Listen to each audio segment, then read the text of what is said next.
কালনায় অরিন্দম শীল গ্রেপ্তারকে কেন্দ্র করে বিক্ষোভ, জামিন মঞ্জুর।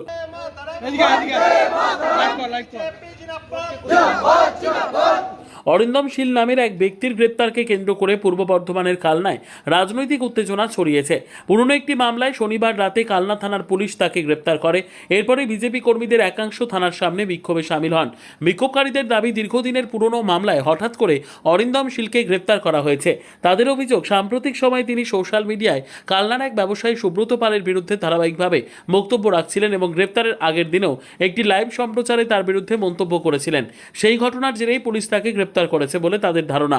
পাশাপাশি তাদের অভিযোগ, পুলিশ এখনো তৃণমূল কংগ্রেসের স্বার্থে কাজ করছে। এটা কোনো সরকারের দলের বিরুদ্ধে আমাদের বিক্ষোভ নয়, এই বিক্ষোভ কালনা থানার আইসির বিরুদ্ধে, যিনি বারংবার তৃণমূলের দালালি করে চলেছে। একজন বালি মাফিয়া, সম্পত্তি কেড়ে নেওয়া মাফিয়া, তিনি বারংবার তাকে এই কালনা থানার আইসি সুব্রত পালের দালাল, সে নিজে অ্যারেস্ট করেছে পুরনো একটা কেসে। এই আইসির আমরা তদন্ত চাই, এই আইসির বিরুদ্ধে, সেই আইসির বিরুদ্ধে আমরা তদন্ত চেয়ে আমরা দলের কাছে আমরা জানাবো। তার সাথে সাথে এই কালনা থানা থেকে এই আইসি যেন বিদায় নেয়, সেই দাবিও আমরা জানাবো। তবে পুলিশ সূত্রের দাবি, সোশ্যাল মিডিয়ায় করা বক্তব্যের সঙ্গে গ্রেপ্তারের কোনো সম্পর্ক নেই। পুরনো একটি মামলার ভিত্তিতে আইনানুগ প্রক্রিয়ায় তাকে গ্রেপ্তার করা হয়েছে। এদিকে তদন্তে জমি সংক্রান্ত পারিবারিক বিবাদের বিষয়টিও সামনে এসেছে। ভাইয়ে ভাইয়ে অশান্তি ও সম্পত্তি সংক্রান্ত বিরোধের একটি বিষয় এই ঘটনার সঙ্গে যুক্ত রয়েছে বলে জানা গেছে। ঘটনায় নাম জড়ানো ব্যবসায়ী সুব্রত পাল ফোনে জানান, আমার কোনো অভিযোগের ভিত্তিতে অরিন্দম শীলকে গ্রেপ্তার করা হয়নি। এটি সম্পূর্ণ তাদের পারিবারিক বিষয়, অকারণে আমার নাম জড়ানো হচ্ছে। তিনি আরও দাবি করেন, যার সমর্থনে আজ বিজেপি কর্মীরা বিক্ষোভ দেখাচ্ছেন, সেই অরিন্দম শীলকে এবারে বিধানসভা নির্বাচনে তৃণমূল প্রার্থীর হয়ে প্রচার করতে দেখা গিয়েছিল। সোশ্যাল মিডিয়ায় তার সেই ছবিও রয়েছে। অন্যদিকে কালনা আদালতে শনিবার অরিন্দম শীলকে পেশ করা হলে আদালত তার জামিন মঞ্জুর করে। ঘটনাকে কেন্দ্র করে এলাকায় রাজনৈতিক চাপানোতর অব্যাহত রয়েছে। পুলিশ জানিয়েছে, মামলার তদন্ত আইন অনুযায়ী চলবে। রীতা ভট্টাচার্যের রিপোর্ট, সুন্দর বাংলা নিউজ। আমি হলাম অরিন্দম শীলের স্ত্রী, যাকে এই কালনা থানা মিথ্যে কেস দিয়ে অ্যারেস্ট করেছে। এই অ্যারেস্টের কারণটা হলো, আমাদের কালনার একজন মাফিয়া আছে সুব্রত পাল, যার এগেনস্টে অনেক লোক ভয় খায়, ভয়ে তারা মুখ খুলতে পারেনি তৃণমূলের আমলে। তা এইটা জানানোর পরে তাকে থানা থেকে হঠাৎ আমাদের এখানকার যে একজন অফিসার আছে মৃণাল চ্যাটার্জি বললেন, মৃণাল চ্যাটার্জি দুজন সেবিককে নিয়ে আমার বাড়ি গেছিলেন। দিয়ে দরজায় নক করছেন, যে আমি কে, বললো অরিন্দম বাবু বাড়িতে আছেন? আমি বললাম না, বাড়িতে নেই। তা বললেন ওনাকে থানায় দেখা করতে হবে, করতে হবে। বলাতে আমার এই পাশের বাড়িতে থাকে, মানে ওরই নিজের ভাই অর্ণব শীল আর অনির্বাণ শীল, এই দুই ভাইও হচ্ছে এই সুব্রত পালের সঙ্গে জালিয়াতি কেসে জড়িত। অরিন্দম শীল যে ফেসবুকে বক্তব্য দিয়েছেন, তাতে একটা কথা বলেছেন যে বদ্দিপুর মোড়ে একটা জায়গা আছে 432 দাগ আর 433 দাগ, যেটা হচ্ছে তাদের পৈতৃক সম্পত্তি। সেই পৈতৃক সম্পত্তিটা সুব্রত পাল, অনির্বাণ শীল আর অর্ণব শীল বিএলআরও অফিসে গিয়ে একটা জড়িবুটি কেস করে অরিন্দম শীলের নামটা বাদ দিয়ে দিয়েছে। এমনকি আরও যে শরিক আছে তাদেরও নামটা বাদ দিয়ে দিয়েছে। বাদ দিয়ে তারা অনির্বাণ শীল আর অর্ণব শীলের নামে পুরো প্রপার্টিটা করে নিয়েছে, যেটা পুরোটা হচ্ছে 54 শতক জায়গা। এইবার সুব্রত পাল এই 54 শতক জায়গাটা কেনার জন্য অনির্বাণ শীল আর অর্ণব শীলের মাথায় হাত রেখে তার দাদার বিরুদ্ধে কেসটা করালো। এর আগেও 10/5/2026 তারিখে তারক পাশারির ছেলে সৌমেন দাসকে টোটন দাস না কে একজন মেরেছে, আমি সেটা সঠিক জানি না। তো সেই মানে ইয়েতে তার বউকে দিয়ে কেস করা, মানে অরিন্দম শীলের নামটা ঢুকিয়ে দেওয়া হয় যে অরিন্দম শীল নাকি সৌমেন দাসকে মেরেছে। আমরা যখন সৌমেন দাসের বাড়ি যাই বা তার বউয়ের সামনে মুখোমুখি হয়, তিনি বলেন, না তো দাদা, আমরা তো কিছু করিনি, এটা আপনারা তাদের সামনে গিয়েও জেনে নিতে পারেন হয়েছে। আপনি এখন কি চাইছেন? আমি এখন চাইছি যে এই আইসি কেন আমার স্বামীকে মিথ্যে কেস দিল, তার জবাবদিহি তাকে করতে হবে।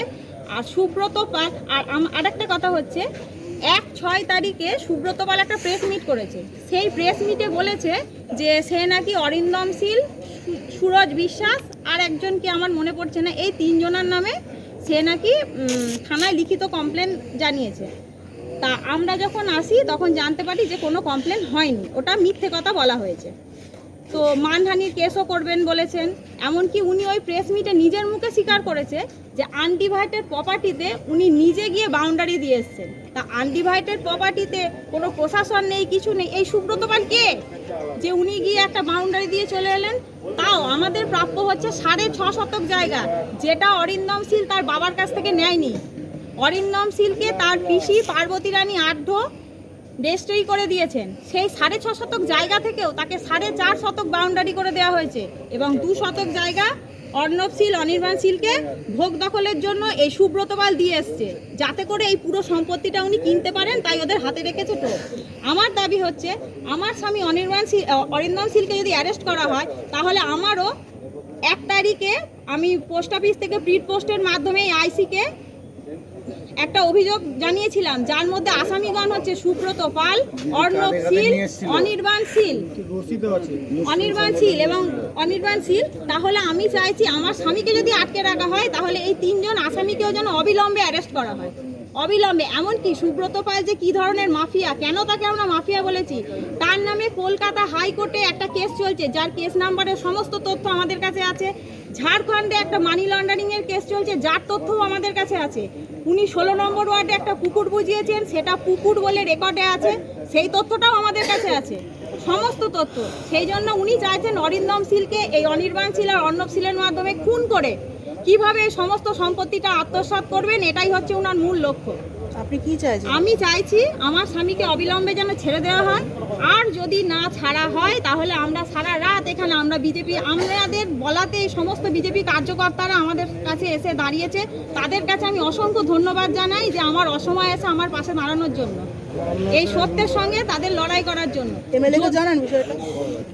এমএলএ মশাইকে আমি এটা সঠিক আমি বলতে পারবো না, এটা সঠিক আমার স্বামী বলতে পারবেন। কি অরিন্দম শীলকে আটক করাই হয়, তাহলে আমি যে প্রিড পোস্টে বা মেলেতে কানলা থানাকে যে অভিযোগটা জানিয়েছি, সেই অভিযোগের ভিত্তিতে সুব্রত পাল, অনির্বাণ শীল, অর্ণব শীলকেও যেন এই মুহূর্তে ধরে আটক করা হয়, এটাই হচ্ছে আমার চাওয়া। কি নাম আপনার? আমার নাম হচ্ছে সুপ্রীতি শীল, ওয়াইফ অফ অরিন্দম শীল। বাড়ি? কানলা শহরে অনেকে আছে যারা বালি মাফিয়া আছে, যারা পুকুর বুঝাচ্ছে এবং তারা নিজেকে বড় করে বড় শিল্পপতি দেখাচ্ছে, কিন্তু অরিজিনালি তারা শিল্পপতি নয়, শিল্পপতি সও নয়।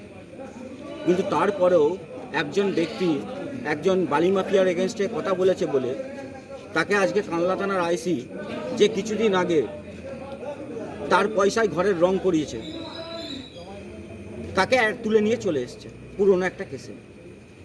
মানে ওনার বিরুদ্ধে আমাদের বিরোধটা শুধুমাত্র কোনো ব্যক্তিভিত্তিক নয়, আমাদের বিরোধটা কানলা থানার আইসির বিরুদ্ধে, যে তৃণমূলের দালালি এখনো পর্যন্ত করে যাচ্ছে।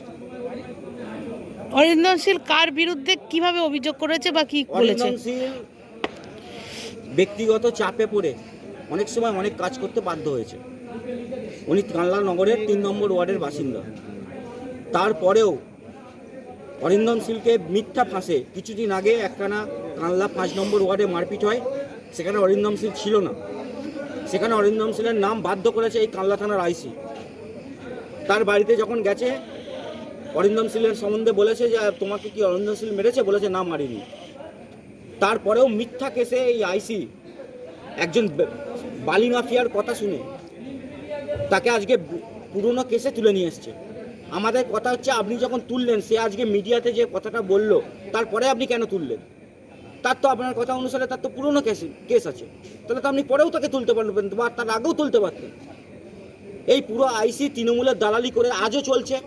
আমরা এসপির কাছে কমপ্লেন করেছি, আমরা মাননীয় শুভেন্দু অধিকারীর কাছেও আমরা কালকে সকালবেলা লিখিত আকারে পার্টির তরফ থেকে জানাবো, মাননীয় সুকান্ত ভট্টাচার্যের কাছেও আমরা জানাবো এবং শ্রমিক ভট্টাচার্যের কাছেও আমরা জানাবো। কি চাইছেন এখন? তৃণমূলের দালালি করা আইসিকে অবিলম্বে তার চাকরি থেকে তাকে সরাতে হবে। আমাদের দাবি একটাই, তাকে চাকরি থেকে এখান থেকে সরাতে হবে এবং তার যেন কোনো জায়গায় ট্রান্সফার না এনে, শুধু তার এগেনস্টে বিভাগীয় তদন্ত করার আমরা দাবি জানাচ্ছি। এখন কি চাইছেন? আমরা বললাম, আমরা এই আইসির বিরুদ্ধে বিভাগীয় তদন্তের আদেশ চাইছি এবং এই আইসিকে অবিলম্বে কানলা থানা থেকে সরাতে হবে।